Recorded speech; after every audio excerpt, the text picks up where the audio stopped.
Tonight on Business Live, World Bank estimates over 850,000 Ghanaians have been pushed into poverty as a result of high inflation over the past 2 years. We have details from the 7th Ghana Economic Update report. Inflation put those 850 is a simulation that poverty team did, and it put people who were quite close or already close to the poverty line under poverty, and it's quite worrying. World Trade Organization warns of global shortage of grains after Russian missiles destroyed tons of stored grains in Ukraine. What will be the implication for developing economies like Ghana? We have details.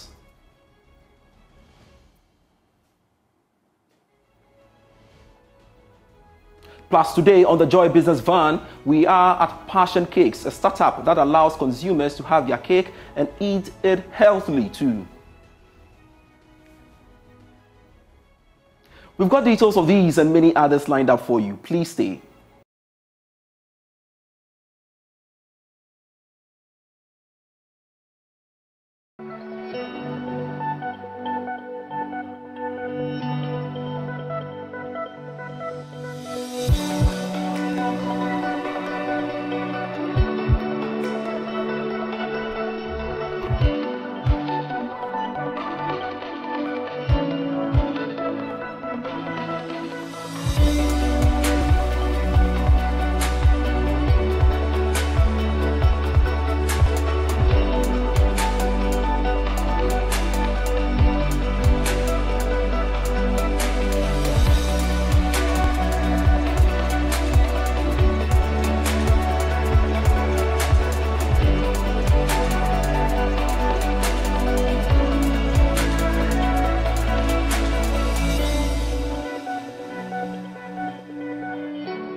I am Pius Kojo Baka. Let's now look at our stories. About 850,000 Ghanaians have been pushed into poverty as a result of high inflation over the past 2 years.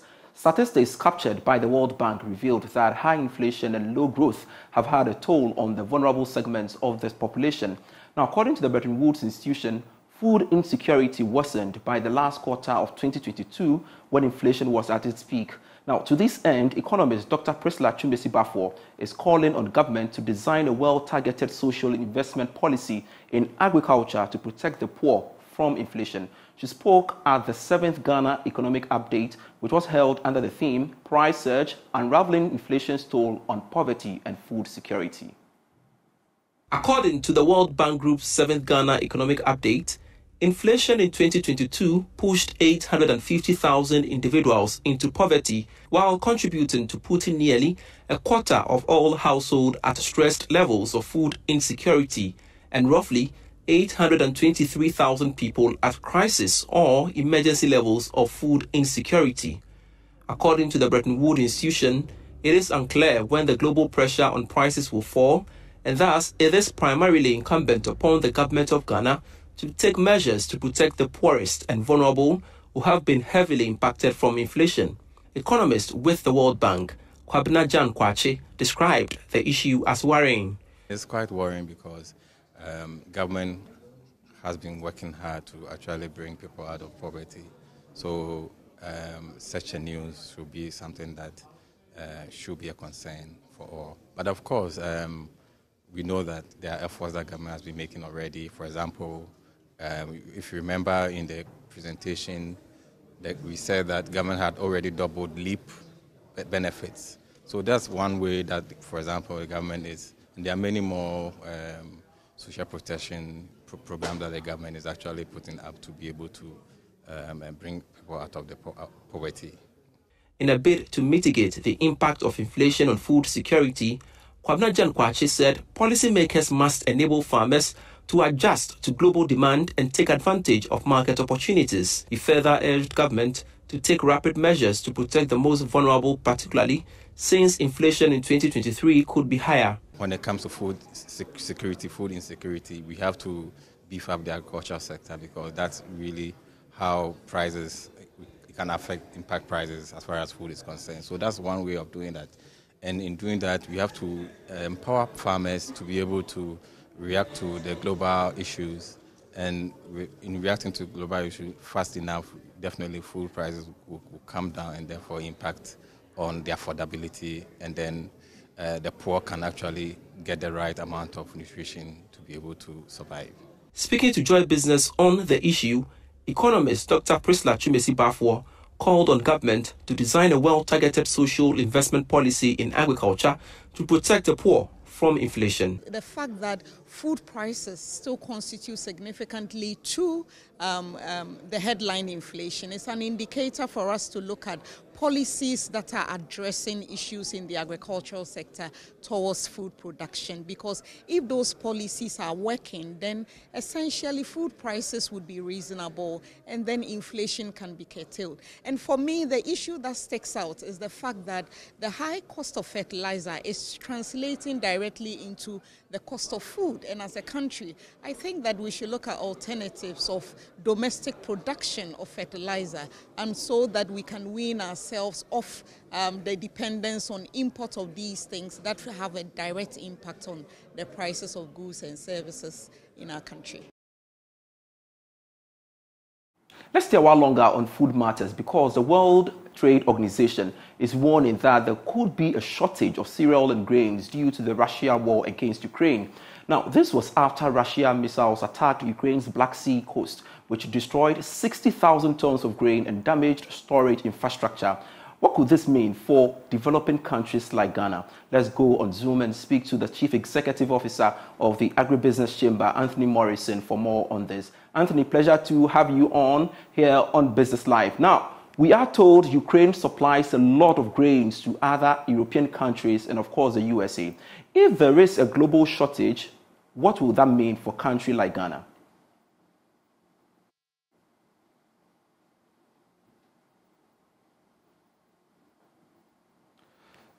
Anthony, are you on? Yes, I can hear you. All right, so I'm asking you to tell us what this mean, or what basically it will mean to countries like Ghana. Well, obviously, we do know that we import some few commodities from Ukraine, especially wheat and also soya. But we need to be mindful of, I think that we are already in our production season for the production of crops. So the likes of fertilizer and other agrochemicals have already been taken care of. But let me say that as a country where we are an agrarian country, where if we are more mindful of the fact that we need to take our food security situation very serious, issues happening in global sector may not have been a major concern to us. So as we speak, for instance, the buffer stock company may not have food that will take us even for a week. We may not have enough fertilizers in the system in the likely event that this situation continue in the Black Sea, and also the bombing taking place in some major seaports in Ukraine. And we may not also be able to move certain critical amenities that we require in the country. So it is very necessary that the world powers, especially the US and Germany, brings their diplomatic tricks down on Russia to see how struggling countries, especially in this case, we may not be talking about Ghana as well, but maybe looking at the likes of Sudan and several other countries that are going through serious hunger situations. How that will be feasible, though. But what do you anticipate will be the effect on pricing, really? Well, already we are experiencing upsurge in prices across the country. You already do know that we've seen that of tomatoes and other vegetables going up. As we speak, the prices of maize have gone up in the northern regions, for instance. But we are also intensifying sub-regional trade, and that may likely help us. But the current situation in Nigeria may also be a major setback to food crisis within the sub-region. So this brings to for government commitment to the industry, especially safeguarding the areas where we need to critically safeguard, like our maize, our rice, our millet, sorghum, and soya. We need to actually differentiate in production what we are producing for the purpose of food security and what we are also producing for the purpose of export. And every country now is becoming more protective of their food crops. So we need to strengthen our regulatory regimes with regards to food trade and food exports in order to make sure that we are able to safeguard the little that we have for the purpose of food security. Clearly, our livestock sector will be affected by this development, of course, as we have the reliance on grain to produce feed, right? Yes, certainly. For instance, already the poultry sector is struggling, and we also do know that when issues of this nature happen, for instance, we do see a lot of transhuman livestock movement between Nigeria, Mali, Cameroon, Ghana, with regard to this ban, that will have some impact. With regards to what is going on in Ukraine, we have a lot of feed additives coming from Ukraine for the aquaculture, the livestock sector. So the likes of lysine, methionine, dicalciums are all coming through the Black Sea port, through Turkey, into Ghana, or into the West Africa sub-region. So we should obviously expect some challenges in the areas of poultry production and aquaculture. Already, we import billions of dollars of frozen chicken and also some fish into the country. Ghana is about the 10th largest consumer of fish in Africa, and I think that this brings to the fact that we need to solve some critical problems in the country, especially issues of galamsey that are destroying water bodies. So there's a lot to be done in this case, and I think we'll have to take some very critical measures to forestall any challenges to our food security. Anthony, as we speak, Nigeria has declared a state of emergency to tackle rising food prices and, of course, shortages.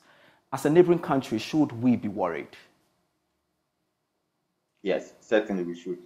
Nigeria is a major player in the sub-region. They have the population.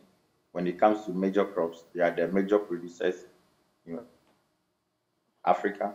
At the same time, they are also the major importers. For instance, Nigeria produces tomatoes more than any other African country, and they also import more than any other African country. The same applies to rice. So it is very important that we, ECOWAS leaders, and I remember working on the ECOWAS food storage policy. We need to begin to look at, as ECOWAS member country, how much of food reserve do we have to safeguard or to protect the people at the down of the economic ladder, most especially because they will have the brunt of the situation.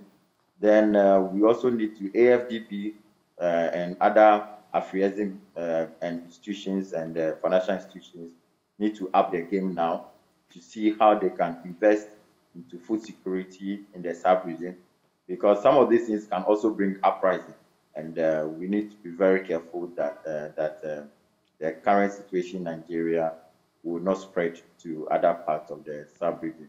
But let me also add that last year we saw the prices of rice gone up. In some areas, we do not have local rice at all. This was as a result of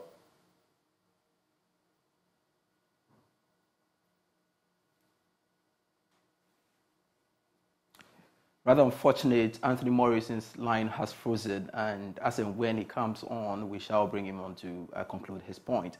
I remind you, I'm still watching Business Live here with me, Pius Kojo Baka. Now, the West African Monetary Institute has said that the Economic Community of West African States would experience a boost in economic development when the West African Capital Market integration is completed. According to the institute, a fully integrated capital market will improve liquidity access and strengthen the economies of West African Economic Bloc. There is more in this report. The West African Capital Market Integration is an initiative by the West African Monetary Institute to establish an integrated platform for the listing, trading, and settlement of capital market securities and transactions. The project, which is being implemented in 3 phases, will work towards the gradual integration of the capital markets in ECOWAS member countries. Speaking at a capacity building to sensitize players in the financial market, the Director General of the West African Monetary Institute, Dr. Oluronsola Olowofeso, explained that the program could boost the GDP of West Africa by over 10% in a year. Look at the GDP of West Africa. It's about 777 billion. And with this, by the time we integrate this capital market, it will increase the GDP of West Africa. Let me put it that way. But now, if you are recording 777 billion USD, you are looking at having over 800 to 900 billion. And that would be a plus to Africa in terms of job employment, in terms of liquidity, in terms of IT infrastructure. The Director General of the Securities and Exchanges Commission, Reverend Daniel Ogbami Tete, said the move will deepen and enhance Ghana's securities market. As we implement the initiatives in our capital market master plan, the Ghana market will become more attractive. So within the context of an integrated market, it means that we'll be exposing the benefits of the Ghana market to other practitioners. So I think that we shouldn't be worried that the integration is going to cause problems for us. I think that rather it will open up to better opportunities to even deepen our market. So we are not sitting down. We are working on ensuring that we are deepening our market. We are building capacity. There are so many initiatives that the SEC has rolled out. We'll continue to do that. It will actually make us competitive. The Chief Executive Officer of the Ghana Stock Exchange stated that the move will offer improved diversification of funds, which could reduce risk. It also means that there are diversification tools and risk management tools. When you are a fund manager, you can structure a fund that says that maybe 70% of my portfolio is invested in Ghana and 30% of it is invested across West Africa, and therefore I'm hedging my Ghana cedi currency against maybe Naira or CFA or etc. It means the same for other investors, say in Nigeria, that will be coming to the market. The initiative will be powered by the Pan-African Payment Settlement Systems and will seek to create one market with improved opportunities and a stronger bargaining power. Still to come on the Joy Business Van, we are at Passion Cakes, a startup that allows consumers to have their cake and eat it healthily. Do that. Have your cake and eat it healthily too.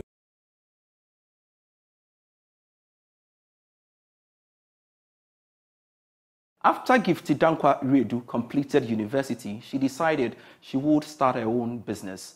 Baking was the first idea that came to her, but she would not do what everyone does. Gifty decided she would make healthy cakes. 7 months into the business, the Joy Business Van visits a startup which is allowing consumers have their cake and eat it healthily too. The Joy Business Van is brought to you by EcoBank, the Pan-African Bank, and MTN everywhere you go. You've heard the saying, you can have your cake and eat it. Well, not quite. At least Passion Cakes allows you to do that. Have your cake and eat it healthily too.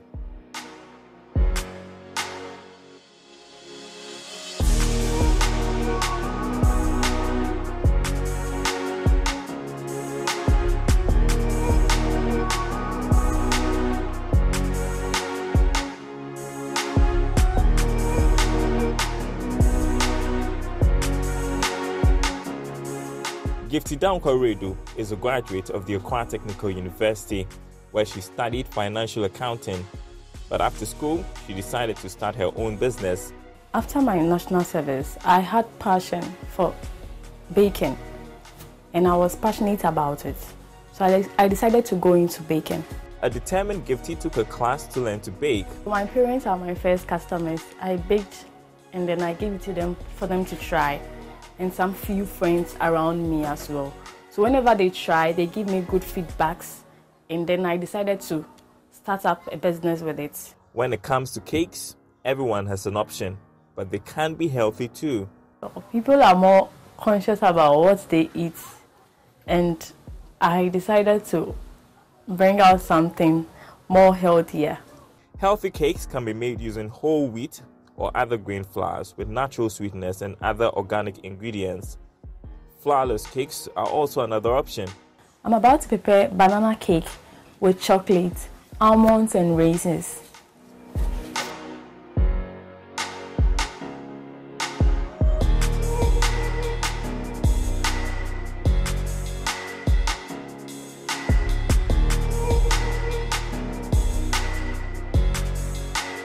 So after my parents tried it and then gave me good feedbacks, I started selling them through social media, and friends also started recommending me to others, and the business started growing. Healthy cakes are gradually becoming a thing as Gifty started getting referrals, and with a push online, orders began to increase. Gifty then introduced fresh fruit juices to complement the cakes.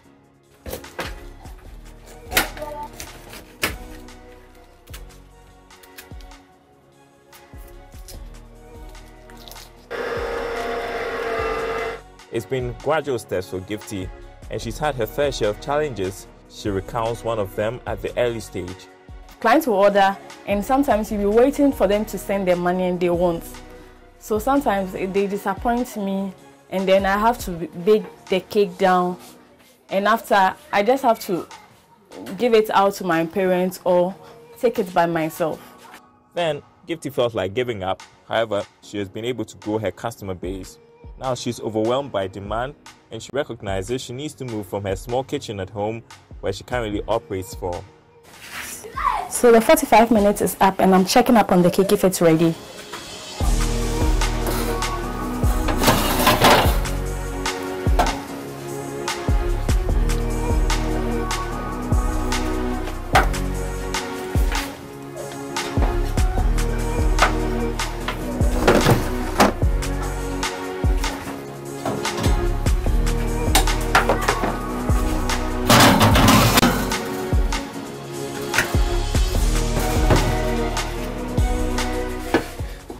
Commercially baked cakes could have several enhancers and preservatives for texture and shelf life. Excess sugar, however, could lead to diabetes, sugar addiction with intense cravings, weight gain, and obesity. Gifty is happy she's providing an alternative. So what does Passion Cakes need to scale up? Now the demand is increasing, and then I bake from my small kitchen space here. So I needed a bigger space to meet the demands of my customers. Gifty plans to expand her business in the next couple of years and introduce new varieties of her healthy cakes.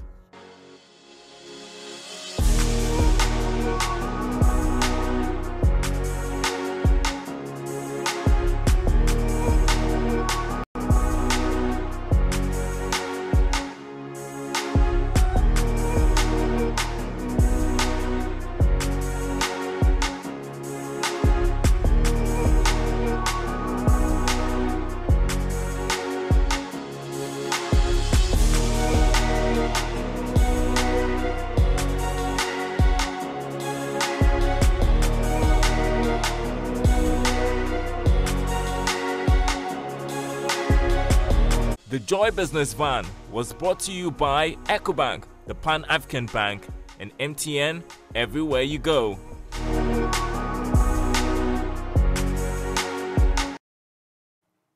And that's it for Business Life for today. I am Pius Kojo Baka. For more news, you can log on to myjoyonline.com/business. Bye-bye.